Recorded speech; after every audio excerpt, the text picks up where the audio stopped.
Hello, I'm Sasha Parkinson, and I am beyond excited and honoured to introduce a phenomenal woman whose list of accomplishments is so long I couldn't even begin to reel them off. She is the founder of the Business Plan for Peace and Oxford Research Group, and 3 times Nobel Peace Prize nominee. Please welcome Dr. Scilla Elworthy. Welcome, Scilla. Thank you. How are you today? Very well, and very happy to be with you. So, firstly, can you tell us about your life's mission?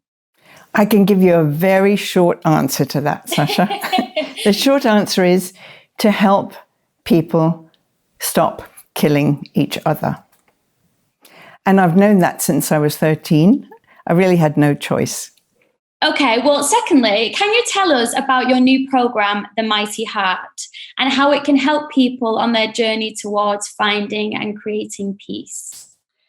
Just before the pandemic hit, I had a premonition. I realized that something was coming towards us as a human race that was going to need every skill we have to transform the situation that was going to face us, to be able to alleviate stress, to be able to care for people who were in very difficult circumstances, to aid people who might be grieving over a lost relative. But most of all, to transform the conflict that was going to surround everybody. And I knew that what this was going to need was the power of the heart. And this word, 3 words came to me, the mighty heart. I'd never read it anywhere. I didn't know where it came from, but I knew this was all about the heart, because most of what politics does is the head, and what's needed now is the heart. And so I just sat down and wrote for 3 weeks solidly. It was like a download. And the first edition was published in April of the first lockdown. Very fast. We just went flat out to publish it. And it immediately became an online course, and now it's reaching thousands of people. And what it shares with people is the kind of skills that we're all needing to call on, but often we don't know quite how to. And those are really to get beyond the logic of the mind and to learn to employ our capacity to be compassionate. What does Peace Day mean to you? Well, it enables people at the grassroots, and this is what fascinates me, because I've worked for 40 years now with people at the very top of the decision-making tree on nuclear weapons. And then I got really interested in what happens when people are really facing hot conflict in troubled areas, the sharp end of conflict. And it enables those people to connect with other people all over the world so they don't feel so alone facing what they're facing. But also, there are so many thousands of them working miracles at the grassroots, and they're not being listened to by the people making decisions.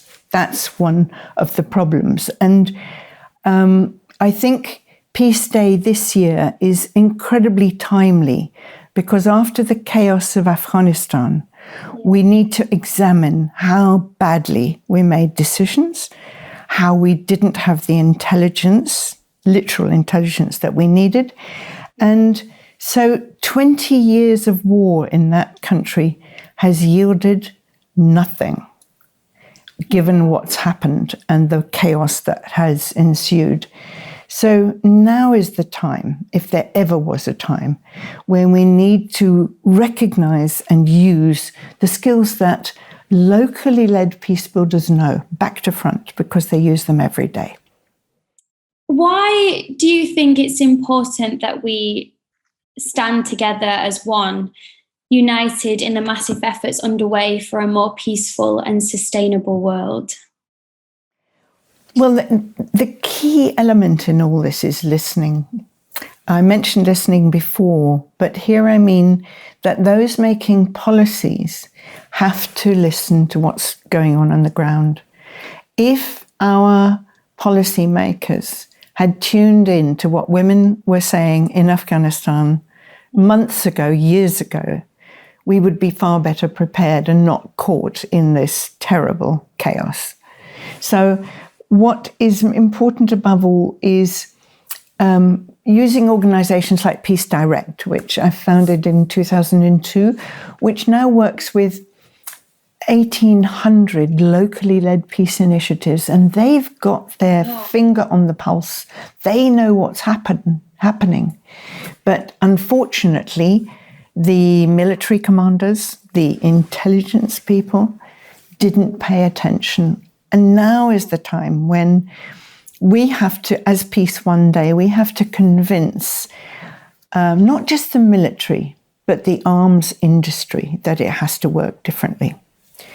Because something's happening now which is much more obvious than it was before. And that is that the arms industry is a $2 trillion business every year. It's a massive amount of money. And basically, it's feeding the manufacturers of weapons, the strategists, the intelligence people, all the people who, if there wasn't war, they'd be out of business. So this is like a suction machine for continuous war. And if we don't do something about it now, it's going to go on being like that. If we were to be able to harness even 1% of that $2 trillion to enable peace builders to do what they know how to do, give them the resources they need, give them the electronics they need, give them the equipment they need, not to mention the access to decision makers, we could transform this situation without a shadow of doubt. I know that from 50 years doing this work. The focus of Peace Day Live this year is about the protection of people, planet, and wildlife. Could you share an insight that might help individuals and myself to understand that the creation of a more peaceful and sustainable world is in their hands? So I would call upon all the conscious, brilliant people who are part of Peace One Day to take that step, to do whatever they can to persuade their families, their parents, their employer, their university to divest their funds away from the arms industry. And we've done this before with fossil fuels. You'll remember that at the beginning of the environmental movement, the fossil fuel industry was vast, and people said it'll never change. What happened? Divestment from fossil fuels, from extracting oil from the earth. All the activities of the fossil fuel industry was gradually and systematically brought low by reinvesting those funds in environmental concern, in environmental policies and in environmental equipment. So we can do it. We did it with environment. We can now do it with stopping continuous war. What does the phrase, no climate action, no peace mean to you? I would say, no climate action, no human future. Well, that's a great way to round off the interview. Thank you so much. And honestly, I am in awe of you. And I know I said it before, but it's a huge honor to interview you today. And thank you so much for giving us your time. And I just want to tell everyone, to urge everyone to head over to peaceoneday.org and click on your bio and check you out so they can see the big list that I was talking about before, because it's incredible. But thank you so much. Thank you so much, Scilla, for giving us your time today. It's been a real pleasure, Sasha, talking to you.